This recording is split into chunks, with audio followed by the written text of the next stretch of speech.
નહીં છીએ એ ખરેખર લેવા જેવું છે, કારણ કે આપણે ઘરે લગ્ન કરતા હોય અને આજે સમૂહ લગ્નમાં લગ્ન કરીને એમાં અડધો ખર્ચો બચી જાય છે. તો કદાચ એ ખર્ચો આ બચે ને આપણે એવું છે કે લગ્નમાં ઇન્વેસ્ટ કરવો એવો જરૂરી નથી, કોઈ સારા કામમાં પણ આપણે ઇન્વેસ્ટ કરી શકીએ છીએ. આપણા રીતે કોઈકને સહાય થાય, એના આશીર્વાદ આપણે મળે, એ જ આપણા માટે સૌથી મોટી વાત છે. Thank you. દીદી નામ બોલતા ફરીથી. મને બહુ જ મજા આવી ને બધાને આમાં જોડાવા જેવું જ છે. મારું નામ ધાર્મી જગદીશભાઈ જપવાણી છે, 7 નંબર. તો આવવાનું પહેલી વાર થયું હતું. આમ તો હું વિથોણનો છું, નાયાણી સુરજ હરિલાલ.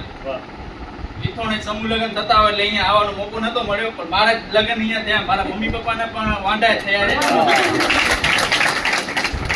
આયોજન બહુ સરસ હતું અને બધાને સમૂહ લગ્નનો લાભ લેવો જોઈએ.